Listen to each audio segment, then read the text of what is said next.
Guys, Magic Spoon is cereal reinvented. This is my family's favorite breakfast, and we're never going back to regular cereal. Our favorite combo is to mix the cocoa with the peanut butter flavors to make the ultimate peanut butter cup collaboration with 0 grams of sugar, 13 to 14 grams of protein, and 4 to 5 net grams of carbs in each serving. This high-quality cereal is fueling reimagined. Use my code Chael2023 for $5 off your very own variety box and choose from Magic Spoon's best-selling flavors like cocoa, fruity, frosted, peanut butter, cookies and cream, and maple waffle, plus other awesome flavors, including blueberry muffin and cinnamon roll. Magic Spoon is so confident in this product, they back it with a 100% happiness guarantee, which means if you don't like it for any reason, they will refund your money, no questions asked. Click on the link below. Use the code Chael2023 to save $5 off your order today. Also, for my Canadian and British fans, Magic Spoon now ships to Canada and the UK. What would a victory mean for Conor McGregor? Conor McGregor called this the biggest comeback. He said this will be the greatest comeback.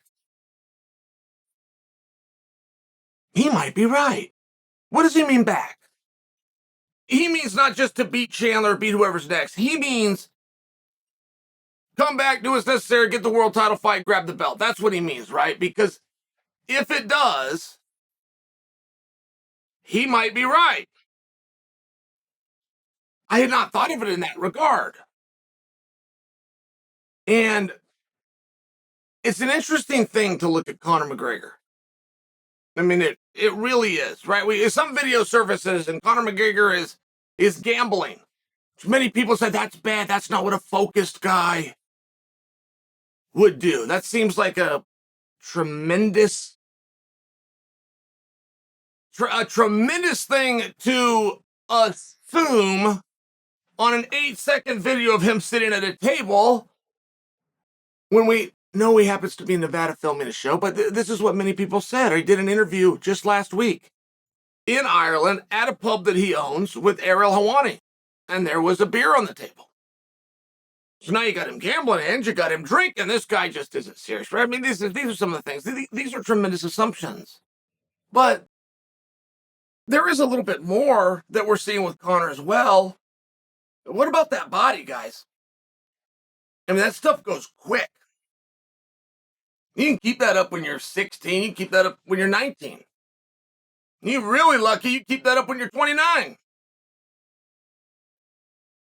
But what's Conor, around 35? I'm making that number up, but I bet you I'm close. 33, something in there. To have that body, to have those muscles, to have that fit, be putting them suits on and have people look and go, I want to buy that suit because the guy looks so good. And yeah, that takes a lot of work. That's all I'm sharing for you. And how did he get the work? How do you get the work when your leg's broken in half? And I've seen guys do that. I was never in that spot, so I can't tell you for sure that I was that guy. I think I would have rested.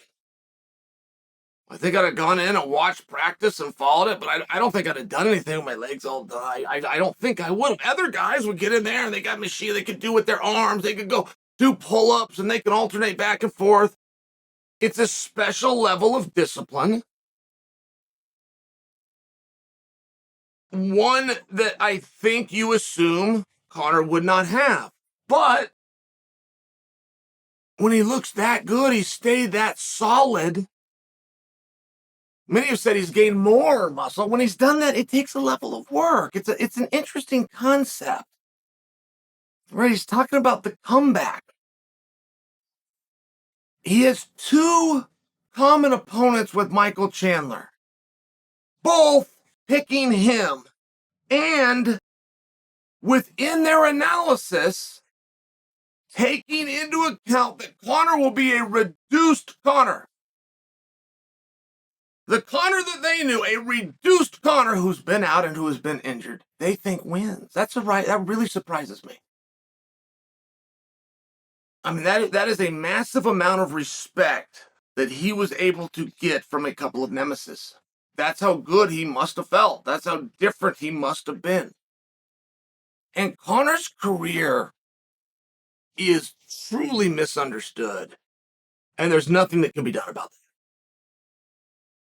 that. It would not matter how big your voice was. There's truly nothing you can do about the misunderstanding of McGregor's career. Guys, was it 3 fights in? Conor fights somebody. That was 50 G's, baby. Conor's next fight, he's the main event of an undercard, took on Max Holloway.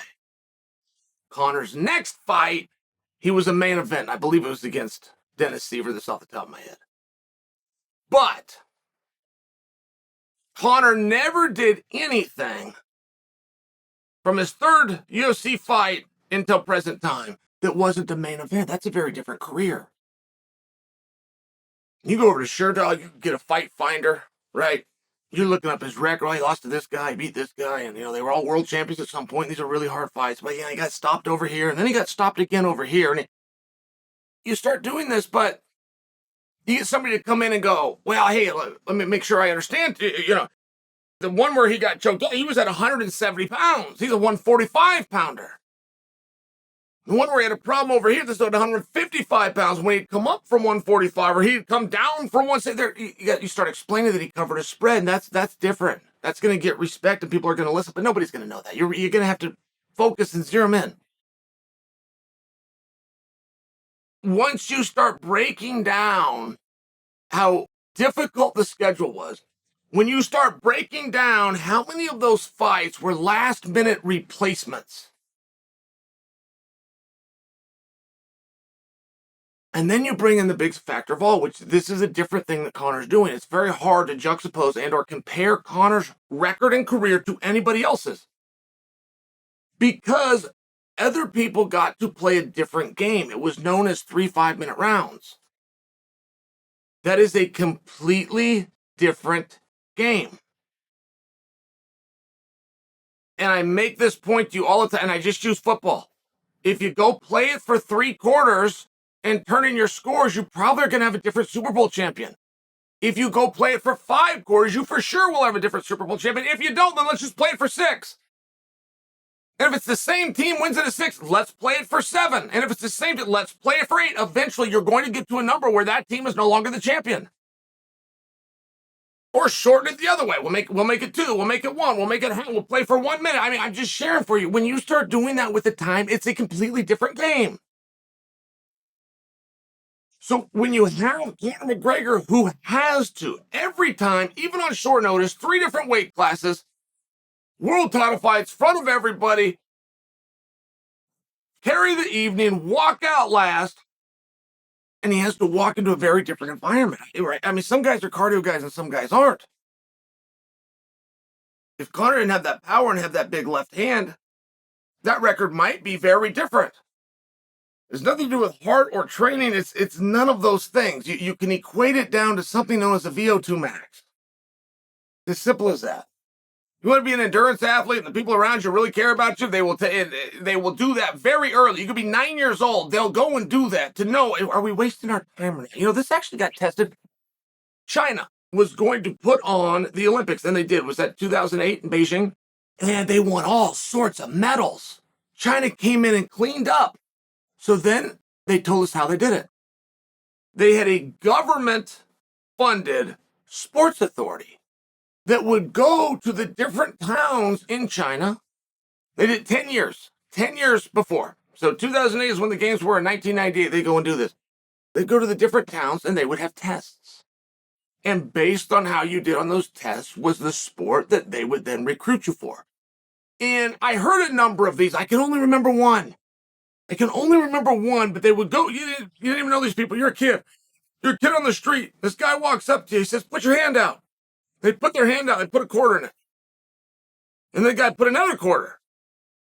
Then he put another quarter, and another quarter, and another quarter, and another quarter. And seeing how high you could stack that up. And if you got to a certain number where they still stayed and your hand didn't, quarters didn't fall,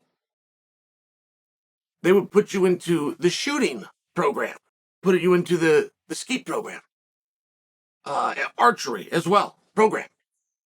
And I don't know the time, but isn't that fascinating?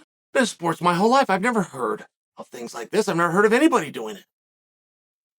But in a 10-year period, they went from sports that they didn't even do, they didn't even participate in, medals in games that they had never won. They won all sorts of medals. A very interesting thing. And I just share for you that there's different kind of athletes. There's just a different way to do it. There's some guys that are more explosive and more athletic. There's some guys that are dogs, right? You've got sprinters, you've got marathon runners. But it's a very difficult thing to compare Conor McGregor and his record and his performances to anybody else, because you won't take into consideration short notice, which is lack of preparation for a specific guy. Meanwhile, you're Conor McGregor. Everybody here, even if they're taking on short notice like you, they've been thinking about you every day. You're the champ. Of course they think about you. They go to bed thinking about you. They go to practice thinking about you. It's a different scenario, but he still found a way.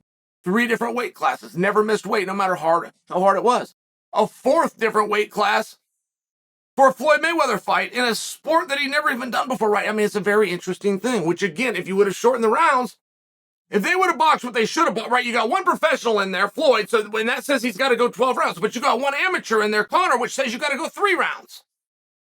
So if we could have split the difference, this is one thing the Paul brothers did so well. It takes a lifetime to build up that lactic acid, not to mention it's painfully boring to watch. Just shorten the damn sport. Get them in there for 8 rounds. Do a little better job. As a matter of fact, get them in there for 5 or 6 rounds. What I'm sharing with you, that night at Conor's match against Floyd is vastly different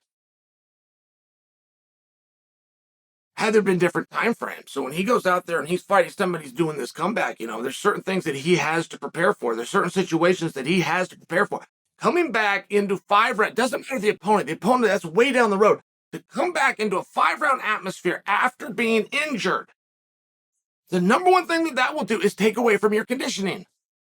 The number one thing that will do. You just can't do the same exertion. For Conor McGregor, he's got no choice. Red banding, that's a real thing. And these are things to take into consideration. And yes, if he was able to come back, the hunger that he is going to have to show, the distractions that we know he has. But he still looks this way for a reason, right? He's putting in some time somewhere. He's got a goal. He wants something. If he can come all the way back, and the fact that he holds himself in that regard when nobody else does, I don't believe Conor McGregor's ranked. I don't believe that he is. He should not be, because there is a clause that if you're not competitive for 12 months, you can't have a ranking. But we fiercely adhere to the rules that we make up day to day. I don't believe he's ranked, but he is discussed to fight for a world title at 2 different weight classes. We don't have a guy in the sport right now that's being discussed to fight for a title at 2 different weight classes. Champions, #1 contender. We don't have anybody in the sport that's being discussed. This is a guy that's not even ranked, and he's being discussed, and quite frankly, we would all understand. 55 or 70, you could put him right in there. It's a different career, though. It's a different experience. And if he has humbled himself and he views himself as a guy who needs to get his name out there and go get some reps in and climb his way back, if he really has put himself in that frame of mind, which appears that he has, that's a pretty cool thing. That's a pretty special thing. And as far as the biggest comeback ever, yeah, if he should achieve it, he should become the world champion again. At either way.